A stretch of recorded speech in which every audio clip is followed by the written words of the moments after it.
Good to see all of you fellow masochists here who want a bit of despair in your Christmas, a bit of unhappiness.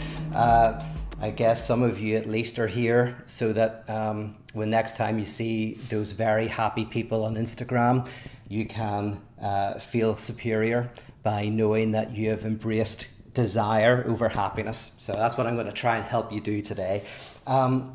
Before I start, have I got anything to tell you about?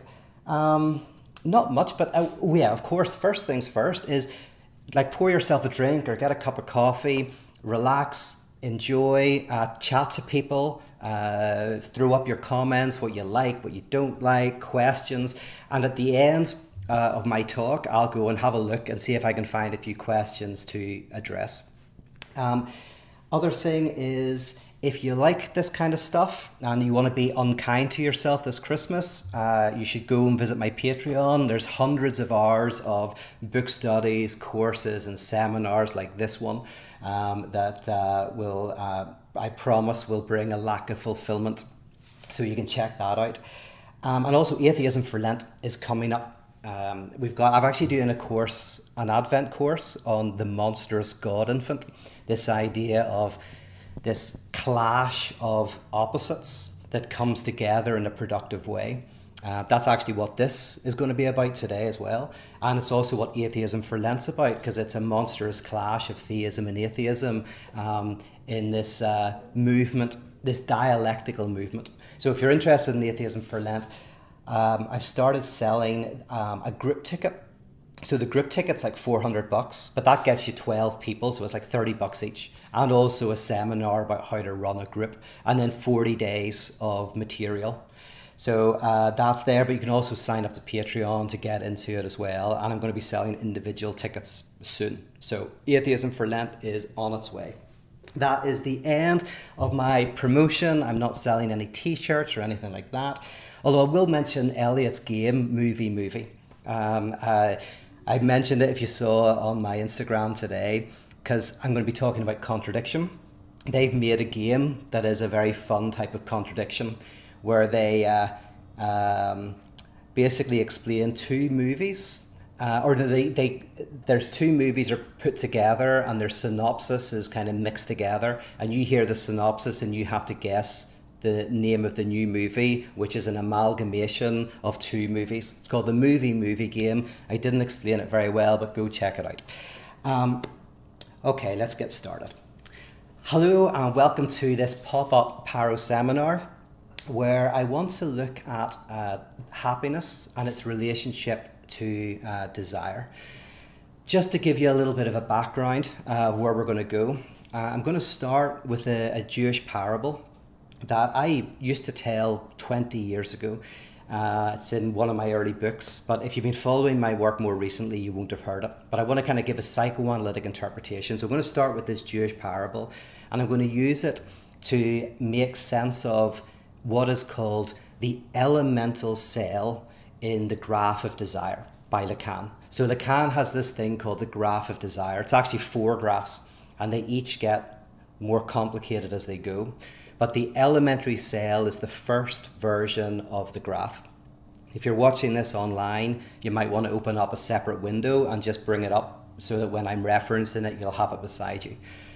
You'll know it because it has an S on the left and an S1 on the right and a line between the two. And then it has a barred S at the bottom left and a little triangle in the bottom right. If you're watching this edited version, I will actually, through the magic of editing, it'll appear on your screen when I'm talking about it. So I'm going to use this parable to explain this elemental cell. And in doing that, I want to draw out the difference between what I would call optimized therapies that are designed to adapt you to the world, to help you get what you want, to help you be happy, with a kind of productive maladaptation type of psychoanalysis, which is designed to lead you out of happiness into a type of monstrous catastrophe in which you encounter the contradiction that you are, right? And then I'll end with a Merry Christmas. So start with the parable. Very old parable of these two rabbis who are sitting in a park arguing over a passage in the Torah. Now, these two rabbis have never been able to agree about what this passage means, right? They have contradictory interpretations, and every week they get together and they fight about it and they argue about it. And this has gone on for about 20 years. And finally, God, who's in heaven watching all of this, is just getting sick of it. He's going to the angels, listen, I've been listening to these guys natter on about what this verse in the Torah means. I'll go down and I'll tell them what it means. So God parts the clouds, comes down to the park where the two rabbis are in the midst of their argument, and says to them, listen lads, I've listened to you guys argue about this for 20 years. I'll tell you what it means. And in a rare moment of unity, the two rabbis turn to God and say, what right have you to come down from heaven and tell us what it means? You bugger off and let us argue about it. Right? Now, this is a fascinating parable. It's actually a beautifully constructed parable. I want to use it to kind of start to deconstruct the difference between happiness and desire. To do that, I want to start by saying that God can be seen in this parable as the incoming of happiness, right? So God is the representation of happiness in this parable. And why? Because happiness is the category of rendering contradiction into opposition, to make contradiction contingent, to cover it over, to find your true self, right? Beneath all of the contradictions, who you really are, right? To help you realize what it is you want and maybe even manifest that in your life, right? And God, of course, in religious traditional terms, is precisely that. The one who brings wholeness to you, the one who gets rid of contradiction, who brings peace, the one who brings happiness, right? So God represents that. The Torah can be seen to represent what's called the signifying chain, right? So if you're looking at the graph of desire, the elementary cell, you'll see that there is an S and then an arrow going from left to right to S1. That is called the signifying chain. And the signifying chain simply means a set of meanings, a set of words. It's not quite words, because words are signifiers. If I say the word Amanda, right? Amanda is a name of a woman, and it signifies that. But also you have a, man, da, right? So if you're in psychoanalysis, maybe you'll find a different signifier that's nestled in Amanda that you didn't see. A man, right? Or whatever, right? So signifiers are little fragments of meaning. Signifieds are what they refer to, but signifiers are just little fragments of meaning where we live within signifiers. Right now, I am speaking to you, I'm giving you words, I'm giving you signifiers. And you wouldn't be able to repeat back to me exactly what I'm saying, but you get the gist of it, you get the feel of it, right? And the signifying chain moves forward. I'm speaking to you, and as I speak to you, you learn, you get meaning, we communicate meaning. Okay, that's the signifying chain. However, if you look at the diagram, you'll also see that there is a triangle in the bottom right, and there's a line that goes through the signifying chain to a barred S. Now, first thing to note about that line is it's going the opposite way to the chain of signifiers. So the chain of signifiers is moving forward, but something is cutting across it and moving back. Right, so, okay, what this means is, first of all, maybe I've got ahead of myself, the signifying chain, there's two bits. There's the beginning and there's the end. Right? There's the beginning and there's the end. S is the beginning, S1 is the end. And you only really know what the signification is of speech when you get to the end. Right? Jokes are the perfect way of understanding this. It's not a difficult concept. It can sound like a difficult concept, but it's not, right? Most jokes, or even you could say the basic formula of all jokes in a way, is that there's a signifying chain, and at the very end something is said that makes you reinterpret everything that went before it. So Jimmy Carr told a joke recently I heard where he said, every 6 seconds, someone calls Alliance Insurance asking for a quote. The guy must be nuts, right? So very simple joke. The Jimmy Carr's jokes all basically have this structure, right? Every 6 seconds, someone calls Alliance Insurance to ask for a quote. What you're thinking is that there are millions of people phoning Alliance Insurance to get quotes. And then he says at the end, the guy's a nutter, right? And suddenly you've reinterpreted everything before it. It's not millions of people, it's one person phoning every 6 seconds who must be crazy, right? It's like whenever, supposedly Bono was talking about kids in Africa and said, every time I click my fingers, a child dies. And someone in the crowd shouted, stop clicking your fingers, right? So there's a signifying chain, and the thing at the end, the button point, makes you reinterpret it. Someone else who's very good at this is Anthony Jeselnik. I heard him do a joke where he said that he would never get a dog again because he once got a puppy, and the first time he left the puppy alone, it wet the place, it defecated everywhere, it ripped up the sofa, and it died of starvation, right?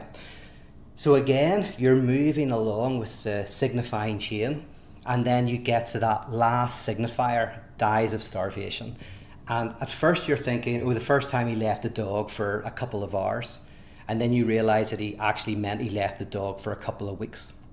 So that's what it means. And by the way, this is true of life, right?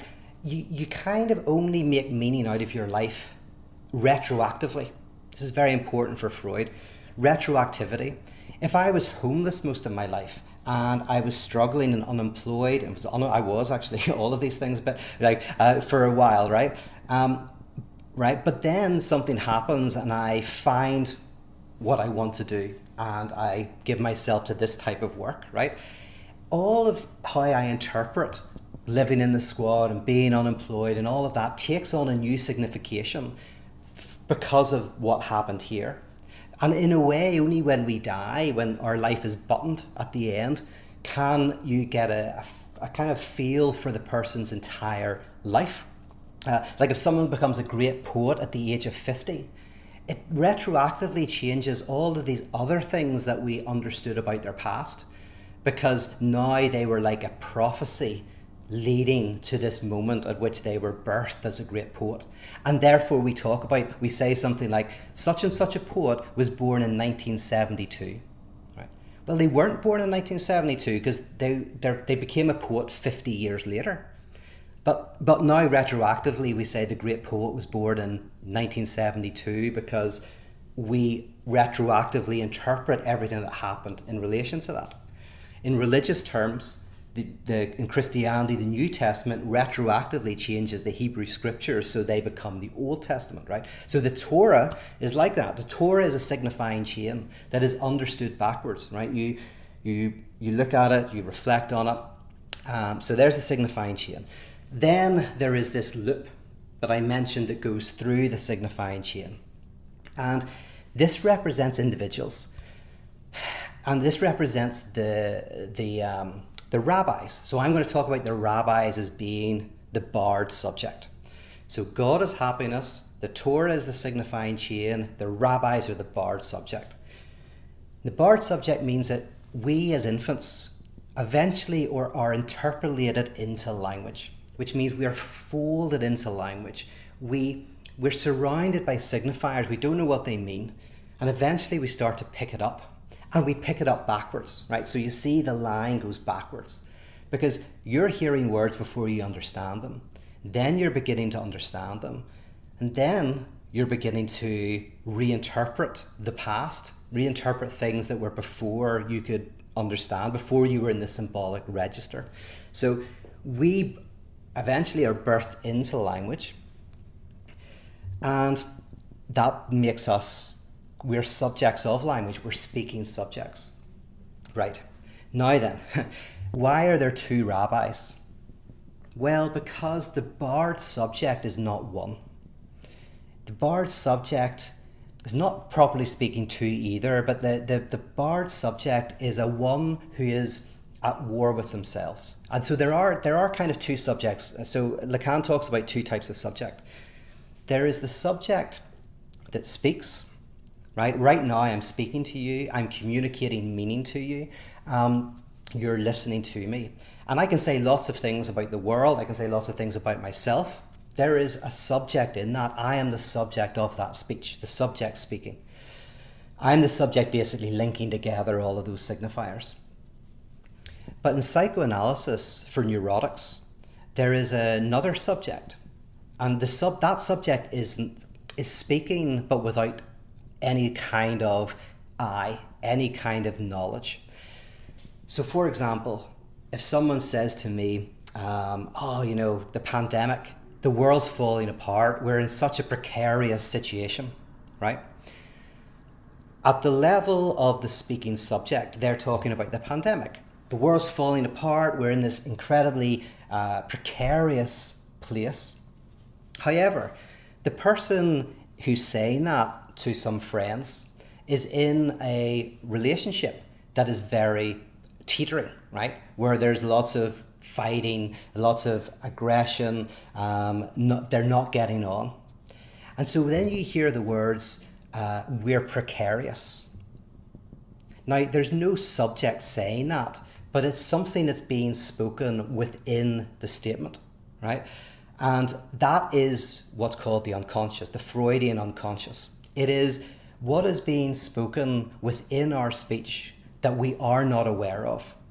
Now, of course, dreams, Freudian slips, whenever you forget something, whenever you change someone's name, it happens all the time. Whenever you give advice, that's a very big one. When people give advice, very often if you listen, they're giving advice to themselves, but they don't know it, right? They're saying something about their own desire to you in a disavowed way, in a repressed way. So if someone's giving you very passionate advice about something, and then, more so than it should be, more passionate than it needs to be, they're telling you that you should, leave your partner and you should never see her again, you should walk away. They might be saying something about their job, that they want to leave their job, they want to walk away, but it's not subjectivized. It's hitching a ride within the speech.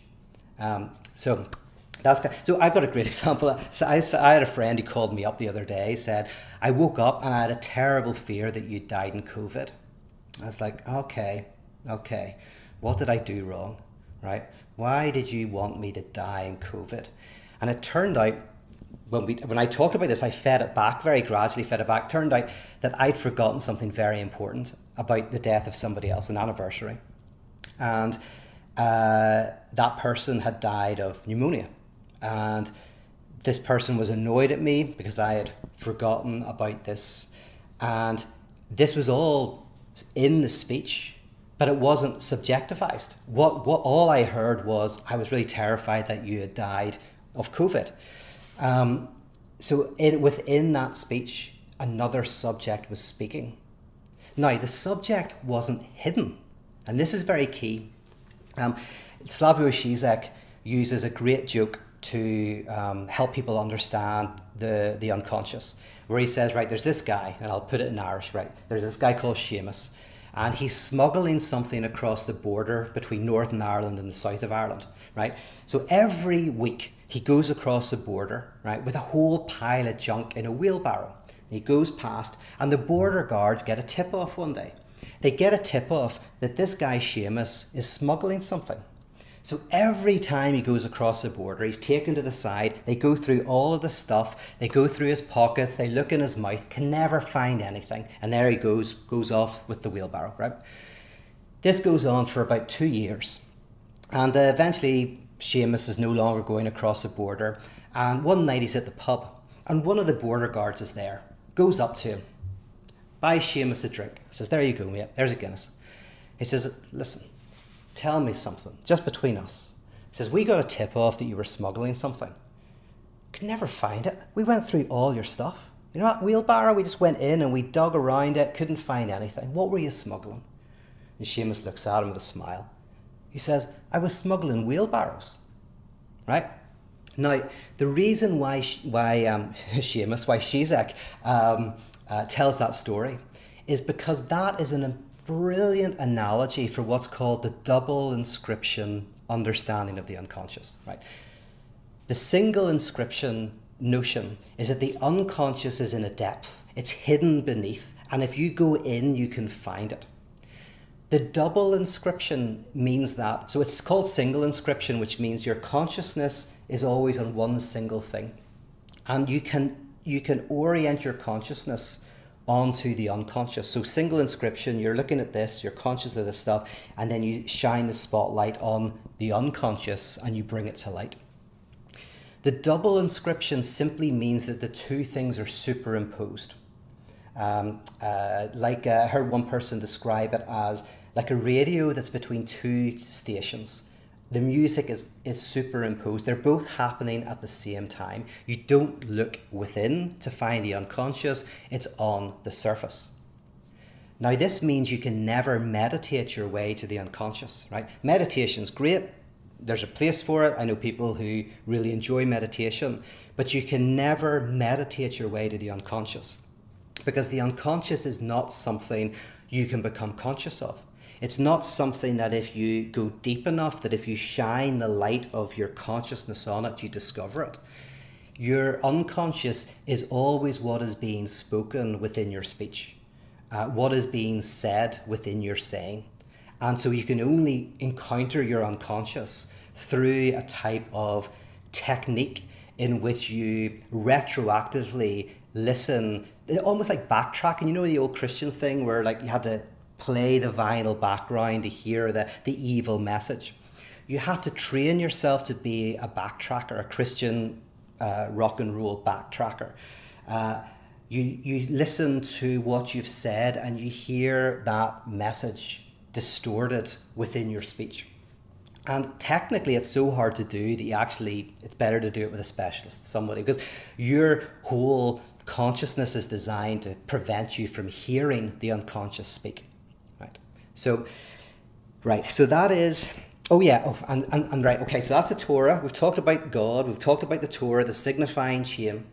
And the reason why I was talking about the barred subject, the reason why the rabbis are the barred subject is because they're arguing, they're fighting. There's two discourses going on, right? They're talking over each other, they're fighting, right? That's a good metaphor for what we are as a subject. We are not one. We have this conflictual discourse. We have one discourse and then we have a second one inscribed into the first one, and they don't fit. You don't just love someone, you can love someone and hate them. You don't just want to go out, you also want to stay in. You don't want to just be successful, you also want to be unsuccessful. You don't want to just please your parents, you also want your parents to be disappointed in you. You want to rebel against them, and you want to do something that evokes their desire, right? So we are all of these contradictions. That is what the barred subject is. Lacan's critique of psychology was that psychology is attempting to find a true self, a non-conflictual, non-contradictory self that is the seat within which this happens. Whereas for Lacan, the subject is the site in which contradiction takes place. Right? So we are the rabbis. Now, if you've got all that in place, God is happiness, the Torah is the signifying chain, the rabbis are the barred subject. Happiness is what comes in to try to get rid of one of those voices, the unconscious, right? To make you one, so that there is a singular discourse that is really you, the true self. So that might be, you might use drugs for that, you might use alcohol for that, you might use sex for that, you might use all sorts of things that come in to try to help you, to help kind of dampen that experience of the unconscious. So this is kind of like the incoming of God, right? And we're so tempted to accept that. Now, it never fully works. This is why you've got the return of the repressed. Because we are the contradiction, happiness can only dull the senses. Now, by the way, addiction, right? So think about addiction, like alcohol addiction, drug addiction. Addiction means addiction, right? Which means without speech, right? So to be addicted is to be without speech, which means to be outside the symbolic frame, to temporarily step outside of the symbolic register. And so often whenever you take drugs, and by the way, I'm not against the taking of drugs. I'm against the taking of drugs as a way to avoid contradiction. But there's a way to use alcohol, for example, to open it up, right? A lot of creative people use drugs in order precisely to open them up to the contradiction. So I'm just talking about the attempt to close it down, which is what addiction is, right? So you can take alcohol without being an addict. But once you use alcohol to get outside the symbolic register, you are an addict, and which means you want to stop that form of speech.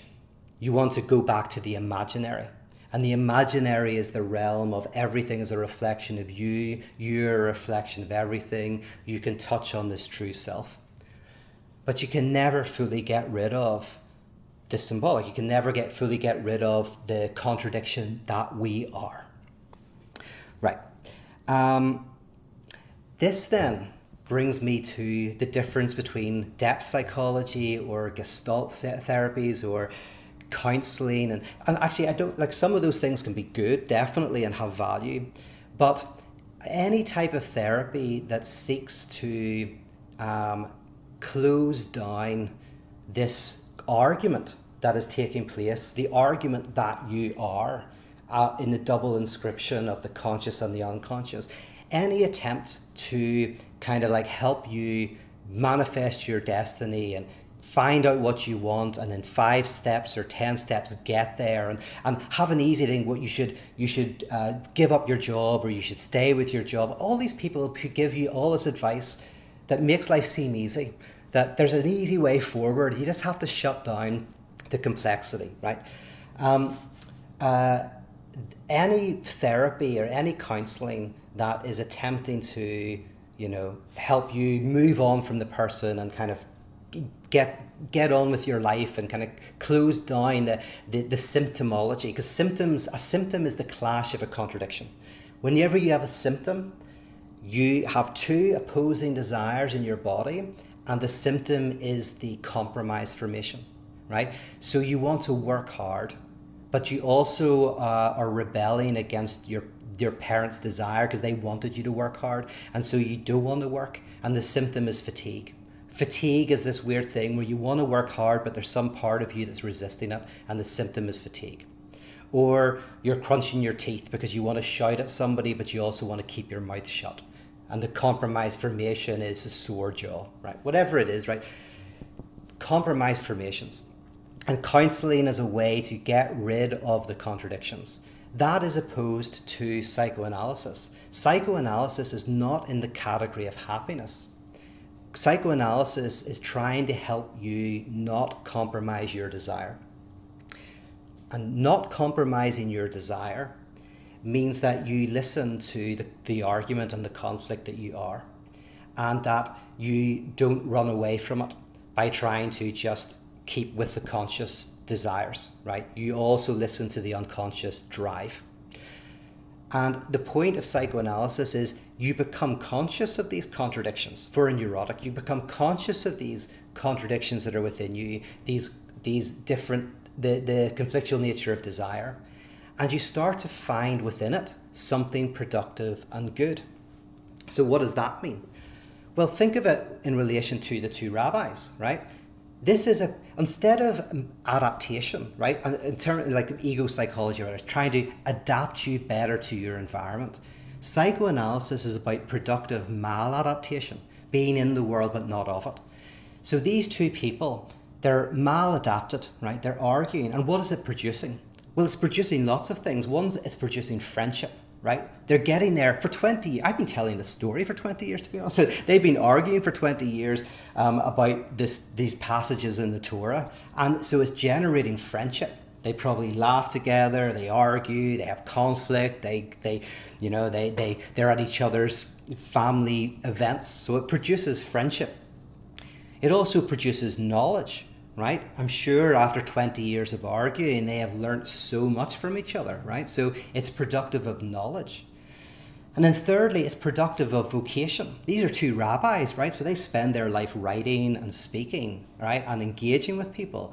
And so this argument, I'm sure, is productive of creating more intense and interesting work in speech and in terms of ink.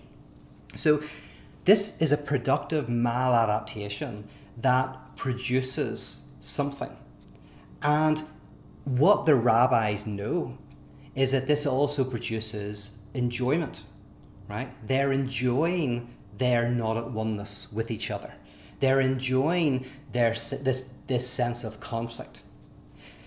And so whenever happiness comes in, addiction, to say you can get outside of this conflictual type of signifying chain, they are courageous enough to say, no, we will not compromise our desire. Our desire is conflictual, and we will stay within the white hot fires of our desire and see what it produces. So happiness is always a type of failure of courage. It's a failure to have the courage to stand in front of that white hot fire, that molten fire of our desire. But the truth is, we all fail at times to do that. So it's very hard to do. That's why, psychoanalysis is important. Pyrotheology is, as you can hear from the name, pyro, to stand in front of the fire of our desire, right? Now, the interesting thing about this parable is it is a religious parable. And this is the last thing I want to say about it. Is what I love about this is it's like the secret of what religion is. This is religionless religion. Post-theistic religion, or the kind of the heart of it, right? Because we think of religion precisely as God is the one who brings happiness, wholeness, completeness. And in this parable, because parables are always written within a context, right? They critique what is known and what is commonplace. So of course, in this parable, God comes in exactly as we would expect God to come in this in that frame. The rabbis reject God, tell God to go back. They reject God in favor of the signifying chain, in the favor of the Torah. But God withdraws with a smile. And the idea is that, in this betrayal of God, you're actually hitting the very heart of religion. Right? So spirituality is often about oneness, completeness, wholeness, and happiness. This is a rejection of spirituality for religion. Religion, the place of kind of like symbolic structures, conflictual interpretations, all of that. So this is not spiritual, not religious. No, this is religious, not spiritual. Right? This is rejecting the God of happiness for the signifying chain. But that being the heart of what it means to actually be faithful to the faith. And this then gets you to why I'm interested in contradiction within Christianity and within psychoanalysis. So to finish up, I will say, I'll use this example. I used this recently, maybe to kind of like get to the core of what this means. Is imagine if I was to write pyrotheology as a book, right? The ultimate book in pyrotheology. It would be a choose your own adventure book, right? I used to love choose your own adventure books when I was a kid. That turn to page 15 if you want to go this way, turn to page 20 if you want to go that way, right? Well, in my choose your own adventure book, there'll be this kid, little Johnny. Little Johnny's very pious, right? He goes to church every week. And one week he's sitting in church and he hears something from the minister and he thinks, this is all rubbish. This is all contradictory. So now you've got an option. What do? So little Johnny decides, you know what, actually, I'm going to repress those doubts. I'm going to hide myself from those questions and I'm going to read Josh McDowell. Right? I'm going to get into apologetics. Turn to page 13. Or little Johnny knows Lucy, and Lucy's got really into this whole psychedelic enlightenment stuff, and you can find oneness doing that. So little Johnny goes and hangs out with Lucy. Turn to page 115, right? Or little Johnny hits this contradiction and thinks, this contradiction is not something to run from, either to repress or to accept and then move away to try to find another non-contradictory position. But I want to go into the contradiction. I think the contradiction might be part of my faith.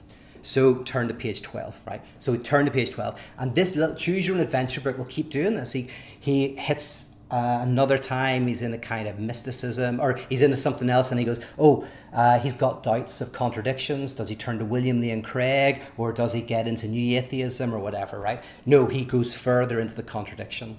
And then in the last page, he opens it up, and there's an image of Christ crucified, the ultimate monstrous contradiction between the infinite and the finite, that which can never die, dying.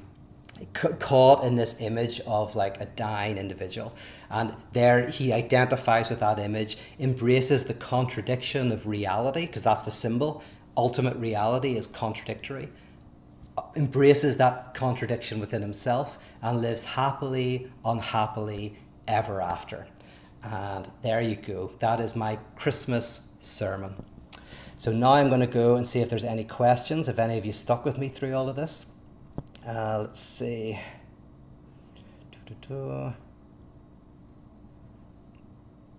Oh yeah, Matt quotes that great line by Kierkegaard: life must be lived forwards and understood backwards.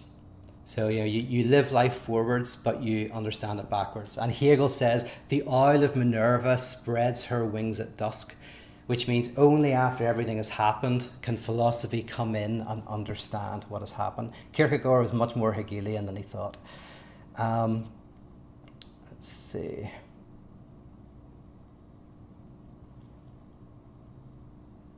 Žižek uses a great joke to illustrate this, and I'll put it in Irish, yes, in Irish, into an Irish context.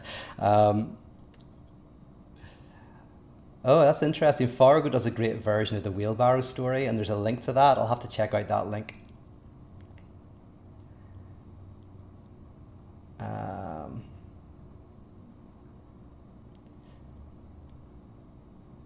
Heather says, I remember backtracking Stairway to Heaven. When it turned backwards, it said, I will sing because I live with Satan. Nice one. Yeah, it was a stretch. Yeah, I'm sure it was. Yeah. I remember that one. Another one, bites the dust. Start to smoke marijuana. Funny enough, that's the thing there's most quite talking about is backtracking. There must have been a few of yous then who were hanging around in that era where that was a big thing. Or backmasking, is that what it's called? Let's see. I'm just going through everything. Shauna says, something about 10 minutes before the end made me wonder how this fits with Hegel. Sorry, I can't be more sorry. Yes, this is very Hegelian. So my main influence is Hegel, really. Hegel is all about contradiction. The Phenomenology of Spirit is this book that basically brings you through contradictions. You start with what's called sense certainty, which is the idea that you just experience the world as it is, the kind of people who meditate, who want to just basically experience the world outside of language, just as it is. And then Hegel exposes the contradiction within that, and then that leads to a thing called perception. And then the contradictions within perception leads to understanding. And he goes through this movement and shows how contradiction is what moves everything. And then at the very end of the Phenomenology of Spirit, according to the Hegel scholars that I like, people like Todd McGowan and Slavoj Žižek, is Hegel says you confront the ultimate contradiction. And by the way, this is why Hegel liked Christianity, because the step before understanding it philosophically is seeing the contradiction within Christ. So he thought Christianity kind of grasped this central contradiction, and then he gets to what he called absolute knowing, which is the point at which you identify directly with the contradiction itself. You realize that you can't overcome it. You're always trying to overcome it, right? The next color in the spiral dynamic or whatever. You're always trying to overcome. But the last color will be the embrace of the contradiction itself. And I've talked about this before, but in politics you can call it democracy, which is the contradiction in the social body that creates progress. In physics, it's superpositioning, which is the duality within being, which we have particle duality, that is productive of being. In biology, it's called evolution. In mathematics, incompleteness theorem, and in radical theology or paratheology, it's called salvation. The moment of the full embrace of desire over happiness. I hope that kind of makes some sense. I want to do some talks on Hegel at some stage in the near future. I could kind of say more about that. But ultimately, yeah, Hegel brings together thought and being together in this mutual contradiction. It's funny because Hegel basically, the whole point is how do we think reality, right? There's thought and there's being. How do we get to reality? How do we get outside our minds? And Hegel says we don't, but our minds are inside reality. We are the universe thinking itself. And and the contradictions within thinking are the contradictions that are within reality. And so, yeah, it's fascinating, speculative stuff. Let me see, where was... and more people are asking questions now, so I got a bit lost here. By the way, Natalie was bringing up that notion of addiction that I talked about. So I just want to give a source for that. There's a guy called Rick Lucy. In fact, he looks like Rick Luce. If you look at his name, Rick Luce, like Rick Luce, you're like, is that a real name? But I've been told it is a real name. He's an Irish psychoanalyst, or at least he's a psychoanalyst who lives in Ireland, and he writes on addiction, and he does some really interesting stuff on that notion.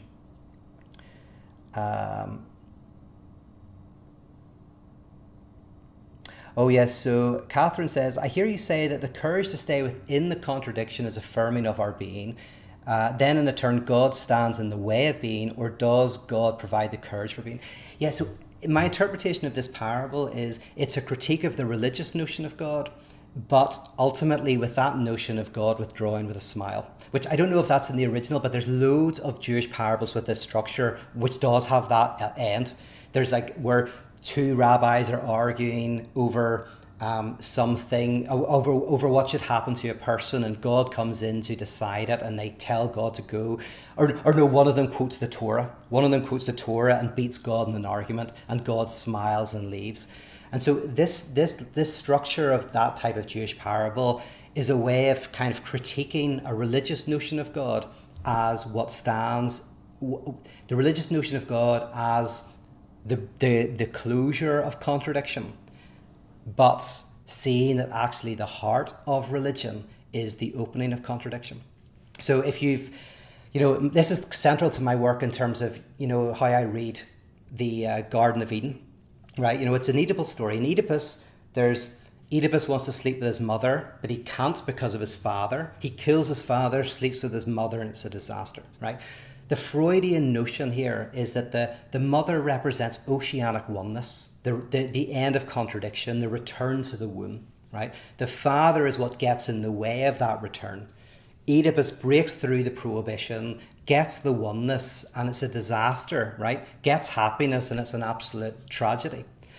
In Adam and Eve, it's the same structure, an Oedipal structure. Adam and Eve in the garden, the piece of fruit that will make you like God, make you lack the lack, whole and complete. The prohibition that stops them from getting it. They break the prohibition, get the fruit, and it's a disaster. And the crucifixion is the replaying of the Garden of Eden, right? The Temple of Jerusalem. You've got the court of Gentiles, just like in the Garden of Eden, Adam and Eve can walk around, and the court of Gentiles, anybody can be there. You've got the Holy of Holies, where the sacred dwells, and then you've got a massive curtain. And the crucifixion, the curtain rips open, you see there's nothing in there, the sacred object doesn't exist. You are disillusioned of that idea of something that can bring oneness. And then God is the embrace of the struggle of love, where we care for one another, the epoch of the Holy Ghost. Right? I did that very quickly, but my book, The Divine Magician, takes its time and outlines that. So that whole point is that the religious notion of God is the devil, Satan, like the serpent, who is saying you can be whole and complete if only you eat this fruit.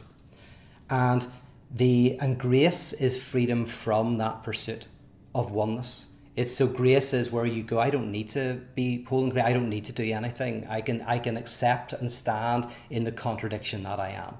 So grace is the technology of exorcism of this satanic notion of God.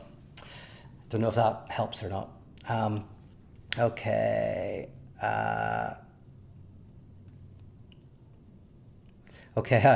So someone blooming asks, what are some ways we can not drive our family mad with fear that we've lost our minds as we begin to embrace uncertainty and desire, rejecting their violent positivity? We were talking about this last night. The difficulty, of course, is when it comes to those we love, we can often not be much help because we're so emotionally invested. So it can be very, very difficult. But if I take it away from family for a second, often when people are very, very unable to confront their contradictions, the issue is they always come out. There's always a return of the repressed. So first of all, they're always in suffering. They just don't know it. And sadly, the suffering is mostly for other people. So for example, if you think you've got the answer and you can't embrace doubt or unknowing, you'll end up kicking people out of your home, kicking people out of your church, right? You'll end up destroying relationships. You'll destroy people's lives. That's a return of the repressed. Your inability to face your own doubts and unknowing manifests itself in a reaction formation that looks like you're so certain that you can't tolerate other people's difference. Whereas if you really were confident in what you believed, you wouldn't mind difference, right? You wouldn't be threatened by it. So often we are, all of us, afraid of destabilization, right? I do these things called decentering practices, right? And the decentering practices are designed to help destabilize you in a way that is not terrifying. Just like in psychoanalysis is a way to destabilize you in a way that is you're contained, that you're able to do it. Someone is there to walk with you. You meet them 2 or 3 times a week so that you don't feel you're going to fall to pieces. Because resistances always appear, which are the attempts to protect yourself from this experience of destabilization. And by the way, maybe we should talk about the difference between neurotic and psychotic symptoms at some point because they're very different. But I'm talking about neurosis at the moment. So what do? Well, very carefully with a friend is you wait for those moments at which you see a chink in the armour, a moment of weakness where they're admitting their conflictual desire. Their desire, say for example, you're in a very religious family and they'd never consider divorce. But one of the people starts to go, well, things aren't quite as good as I make out. Or sometimes this person really annoys me, or sometimes I don't know if I'm as happy as I pretend on Instagram, whatever it is. And of course you don't turn around and go, ha, I knew it, right? You very subtly go, oh, yeah, no, I mean, I know how you feel. It can be really tough. Like, have you got an example of anything, or, would you like to talk about it? I'm here to listen. And you create an environment where they're gradually able to hear a part of themselves that they struggle to listen to. But you listen to their words, right? So as I say, if someone's talking about COVID and they keep talking about how everything is so precarious, feed that word back to them in a different context. Say, if in the right moment, go like, you look as if, it feels like things are a bit precarious for you at the moment. And so what you're doing is you're taking the signifier that they use, that they haven't been able to subjectivize, and very subtly you're helping them use it in a more subjective way. And you can't do that with family. It's just, you've got to be slow, you've got to wait for the right moments, but they are there. The unconscious is always speaking, and it's about finding the right moments to bring that out. But yeah, very, very difficult to do with family. Happiness is a failure of courage as a bumper sticker. That would be good. I could sell those for Christmas. Let's see. Oh, Adam says, how do you cope with the fire of contradiction when it gets too hot? That's a nice metaphor, right? This is very true, right?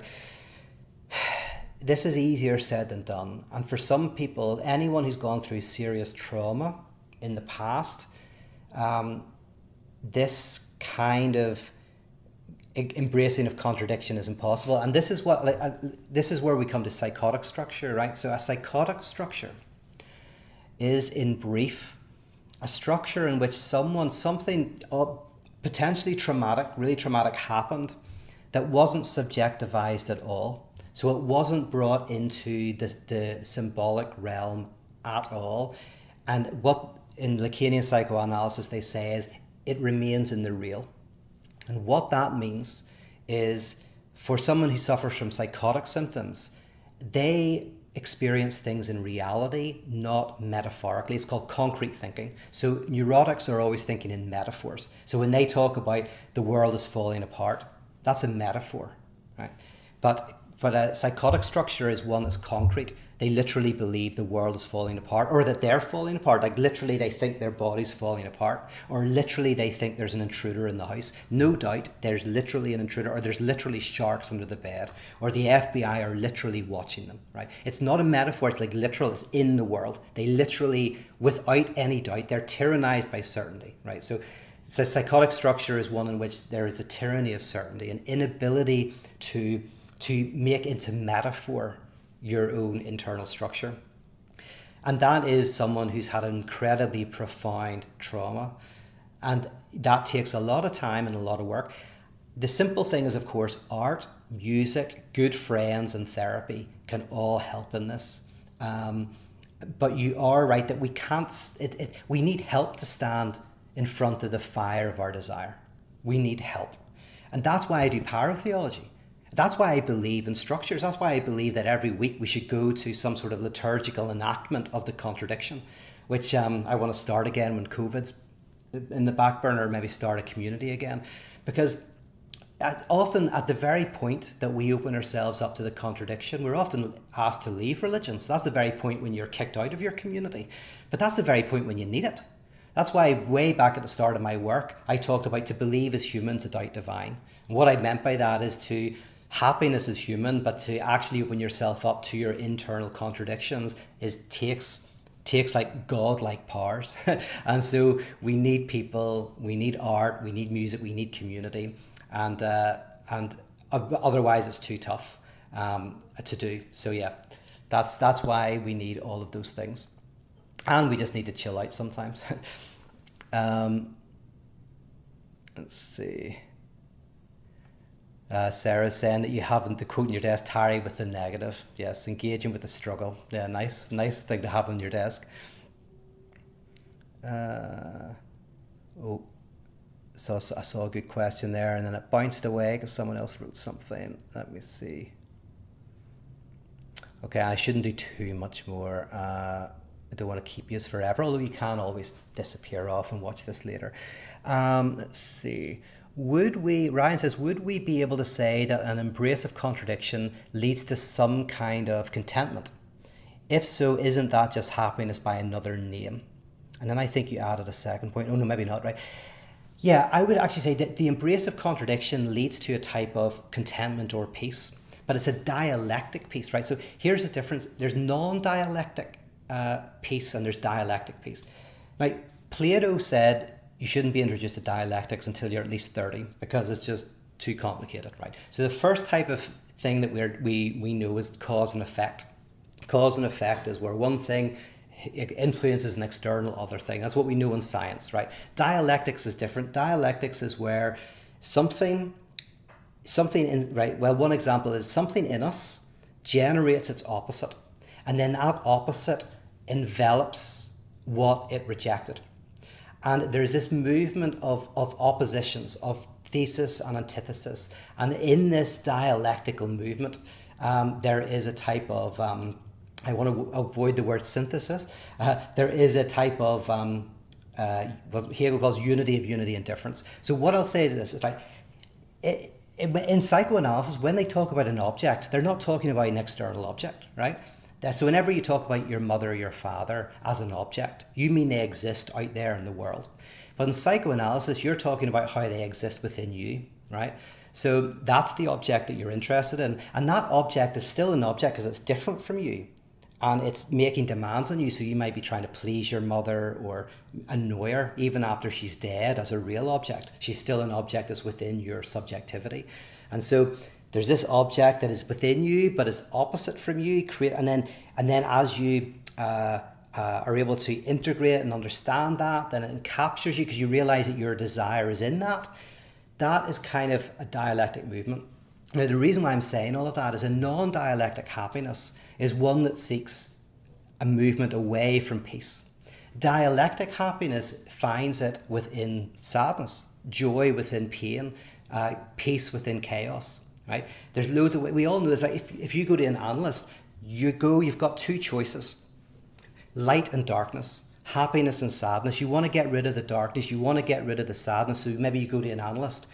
But what does the analyst do? They go, you have to choose the sadness and the darkness. And only in the sadness will you find happiness, and only in the darkness will you find light. And in religion, like if you've got two choices, life and death. We want to choose life, but it says no, choose death. Or you've got two paths, the wide and the narrow. We want to choose the wide, but you choose the narrow. This is what I love about dialectics, is it's you always choose the worst, right? Because in our natural thing is, if we're seen as two positions that are in front of us, we want to choose the best, or we want to try and merge them together in a one. Dialectics is no, you choose the worst, and in choosing the worst courageously, you get the best. So you are right, but I wouldn't say you get happy contentment by different means. I would say you get a different type of contentment. It's a very different type of. It's not a contentment that tries to dull a contradiction. It's a contentment that finds itself at home in the contradiction, if that helps. And then Shy asks, is this seeking catharsis without processing contradiction and getting addicted to shallow catharsis while avoiding and dodging the contradiction? I think that might have been actually a response to, or a conversation with Ryan. I think you're engaging in there. That sounds right. Joe says, I'll do a couple more. Joe says, what is your encouragement to those whose doubts and rejection of an inherited system of happiness keeps them from gaining any traction toward meaningful purpose? What is your encouragement to those whose doubt and rejection of an inherited system of happiness keeps them from gaining any traction towards meaningful purpose? I like that question. I want to kind of just let it sink in, so as I get what you're saying, so I answer what you're saying, not what I think you're saying. So rejection of inherited system of happiness. So yeah, that's I guess, let's say you grew up in a religious background, you're saying that the way that if you think a certain way, you do a certain set of things, that will make you happy, right with God, whatever, right? You reject that, but that you're saying, but that keeps you from gaining traction towards meaningful purpose. Yeah, so you're saying that once you lose that, then people can feel completely divorced from, like, enter into nihilism, basically, enter into this space of destitution. If I get you right, my answer is depressing, which is subjective destitution is a step that one needs to take. It's called the death of God as well. It's the loss of meaning. It's the loss of the things that held you together. And the reason why I don't think you can avoid this experience that, say, an analysis called subjective destitution, the reason why you can't get rid of it is because we are already as we grow, we want to avoid the contradiction. We learn all sorts of ways to avoid it. And so we're always like, there's always a point when something goes wrong and we, for the first time, like when love, right? First time you break up with someone and it's incredibly devastating, right? And you're falling apart. And you feel like everything's going to pieces. You kind of have to enter into that in order to realize that you don't, that there is something after it. So that subjective destitution is a step, but it's not a step you stay in. That nihilistic moment is only a moment that then can lead to something else. So it's almost called the failure and success. Maybe you get everything you want, for example, and you discover that it doesn't satisfy you. And then in that nihilistic moment of realizing you don't have what you want, that failure opens up to a deeper success where you realize that the enjoyment of life is in the struggle and the suffering itself. So I do think that there is this, and it sounds like you've experienced it, this movement away, this courageous kind of collapse. I would call it the crucifixion, right? And one stays within that for a bit. And then I think the idea is that you find meaning arising out of the struggle itself, not the rejection of struggle, but just the struggle of life itself. That's a bit of a boring answer. I hope that helped. Okay. I'm going to do one more just, so I'm just going down.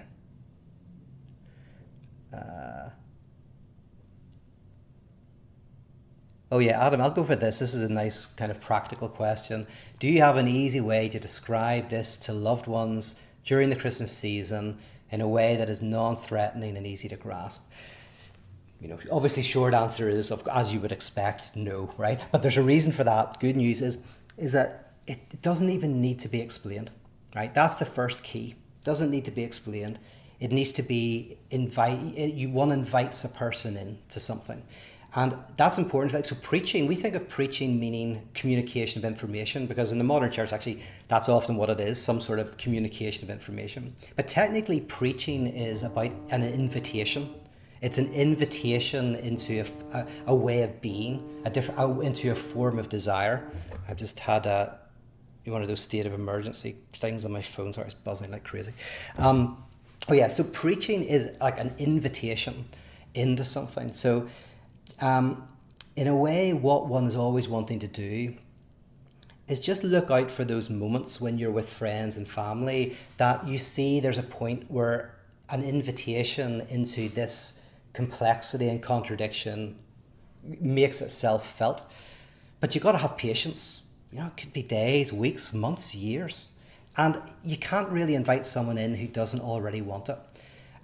In my work, I help people unpick unhealthy parts of their lives, and religious lives sometimes and whatever.